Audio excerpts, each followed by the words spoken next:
जब मैं 12 साल का था तब मेरी माँ ने मुझ पर इतना भरोसा करना शुरू कर दिया था कि वे मुझे घर पर अकेला छोड़ सकें। हम एक बेहद शांत और सुरक्षित शहर में रहते थे, जहाँ की सड़कें सूनी और पड़ोसी बहुत मिलनसार थे।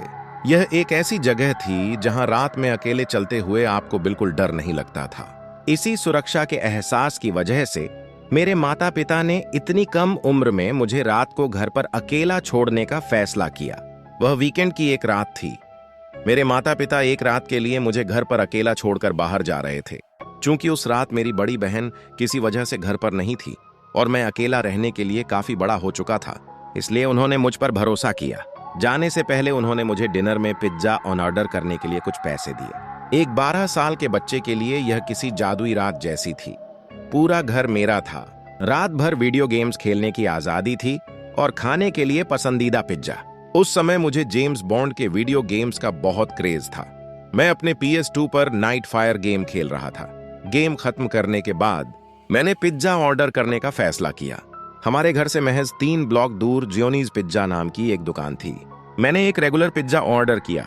मेरी माँ ने मुझसे कहा था कि बची हुई स्लाइस को टिन फॉइल में लपेटकर फ्रिज में रख देना। जब तक पिज्जा आ रहा था मैंने दूसरा गेम डिस्क डाला। तभी अचानक दरवाजे की घंटी बजी। मैं तुरंत $20 का नोट लेकर नीचे की तरफ भागा। मेरी माँ ने मुझे डिलीवरी बॉय को $4 टिप देने के लिए कहा था। जैसे ही मैंने दरवाजा खोला, सामने करीब 30-35 साल का एक अजीब सा आदमी खड़ा था। उसका हुलिया काफी बिखरा हुआ था। उसकी दाढ़ी बहुत लंबी और गंदी थी। उसने चश्मा लगा रखा था और सिर पर एक काली ट्रकर्स कैप पहनी हुई थी। मैंने उसे $20 का नोट थमाया। पैसे गिनते हुए उसने अचानक अपनी नजरें ऊपर उठाई, मुझे देखा और फिर मेरे पीछे सूने घर की तरफ झांकते हुए पूछा कि क्या तुम यहां अकेले हो? उसका यह सवाल बेहद अजीब और डराने वाला था। मैंने तुरंत झूठ बोलते हुए कहा कि नहीं, मेरे मम्मी पापा बस रास्ते में हैं और घर आ रहे हैं। आज जब मैं सोचता हूं तो मुझे लगता है कि वह एक बेवकूफी भरा जवाब था, क्योंकि वह समझ चुका था कि घर में कोई नहीं है। हमारी गाड़ी का रास्ता पूरी तरह खाली था और दरवाजे पर एक बच्चा पिज्जा ले रहा था।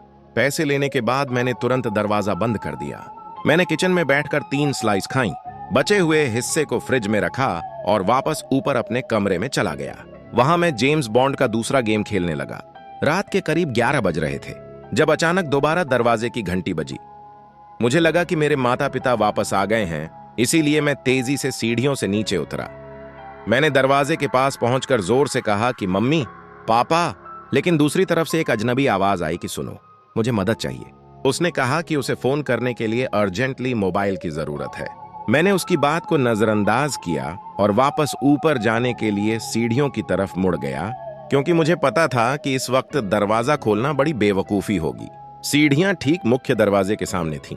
जैसे ही मैंने सीढ़ियों पर कदम रखा, बाहर खड़े उस आदमी ने दरवाजे को बहुत जोर से पीटना शुरू कर दिया और चिल्लाया कि रुको, प्लीज, मुझे मदद की जरूरत है। इसका सीधा सा मतलब यह था कि उसने मुझे देख लिया था।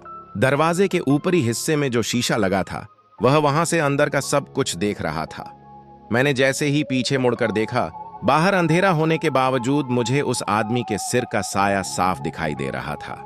भले ही मैं उसकी आंखें नहीं देख पा रहा था, लेकिन यह बिल्कुल साफ था कि वह शीशे पर चेहरा टिकाए सीधे मुझे ही घूर रहा था। खौफ के मारे मेरे रोंगटे खड़े हो गए। मैं तेजी से भागकर अपने माता पिता के बेडरूम में गया और तुरंत अपनी माँ के सेल फोन पर कॉल मिलाया। माँ ने फोन उठाया तो मैंने कांपती आवाज में कहा कि मम्मी, घर के दरवाजे पर कोई अनजान आदमी खड़ा है और अंदर आने की जिद कर रहा है। यह सुनते ही वे घबरा गईं। उन्होंने पूछा कि क्या किसी और को पता था कि तुम आज रात अकेले हो? मेरे दिमाग में तुरंत उस पिज्जा डिलीवरी बॉय का चेहरा घूम गया। मैंने माँ को बताया कि पिज्जा वाले ने मुझसे अकेले होने का सवाल पूछा था। उसी समय नीचे दोबारा 2 बार डोरबेल बजी। माँ ने मुझसे कहा कि तुम बिल्कुल शांत रहो, कमरे का दरवाजा अंदर से शो कर लो, हम पुलिस को फोन कर रहे हैं। तभी मुझे बेडरूम की खिड़की से नीचे एक डरावनी आवाज सुनाई दी। घर के साइड में लगा हुआ लोहे का गेट, जो सीधे पीछे के आंगन में जाता था, बहुत ही सावधानी से खोला जा रहा था। मैंने फुसफुसाते हुए माँ को यह बात बताई। माँ ने रोते हुए कहा कि बिल्कुल आवाज मत करो बेटा, लाइट बंद रखो। मैं खुद को संभालने की कोशिश कर ही रहा था कि तभी नीचे के फ्लोर से किसी के चलने की साफ आहट आने लगी। कोई भारी कदमों से नीचे के कमरों में घूम रहा था।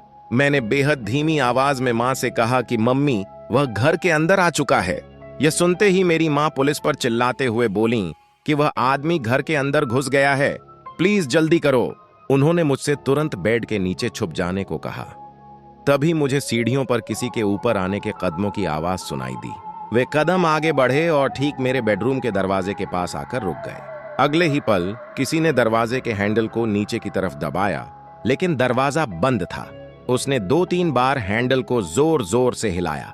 फिर दरवाजे पर एक बहुत ही हल्की सी दस्तक हुई, लेकिन दरवाजे के उस पार खड़े उस शख्स ने एक शब्द भी नहीं बोला। जब दरवाजा नहीं खुला तो उसके कदम वापस सीढ़ियों की तरफ मुड़ गए और वह नीचे गायब हो गया। तभी फोन पर मां की आवाज आई कि बेटा, पुलिस घर पहुंच चुकी है। तभी अचानक घर के अंदर कई भारी कदमों की आवाज गूंजी और एक ऊंचे स्वर में किसी ने कहा कि पुलिस, हम पुलिस अफसर हैं। मैंने बेड के नीचे से निकलकर बेडरूम का दरवाजा खोला। ऊपर 2 पुलिस अधिकारी खड़े थे। उन्हें मुख्य दरवाजा तोड़ने की जरूरत नहीं पड़ी थी, क्योंकि पीछे का स्लाइडिंग दरवाजा और कांच की खिड़की पूरी तरह खुली हुई थी। वह शख्स वहीं से घर के अंदर दाखिल हुआ था। मैंने पुलिस को सारी कहानी बताई और उस पिज्जा डिलीवरी बॉय पर अपना शक जताया। पुलिस ने रिपोर्ट में पिज्जा बॉय का हुलिया नोट कर लिया और जांच का भरोसा दिया। अगली शाम मेरे माता पिता मुझे उसी पिज्जा की दुकान पर ले गए ताकि मैं उस आदमी को पहचान सकूं।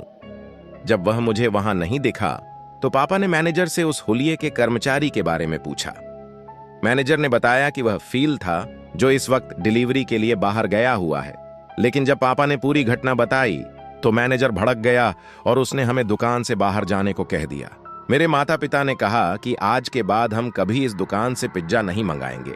हम कार में बैठकर करीब 1 घंटे तक फील के लौटने का इंतजार करते रहे, लेकिन जब वह नहीं आया तो हम घर लौट आए। हमारे पास कोई पुख्ता सबूत न होने के कारण पुलिस आगे कुछ नहीं कर पाई। उस घटना के बाद हम कभी उस पिज्जा शॉप पर नहीं गए और मेरे माता पिता को मुझे दोबारा घर पर अकेला छोड़ने में कई साल लग गए। आज भी मेरा यही मानना है कि वह डरावना शख्स वही पिज्जा डिलीवरी बॉय था, क्योंकि उसके अलावा उस रात किसी और को यह नहीं पता था कि एक बच्चा घर में बिल्कुल अकेला है।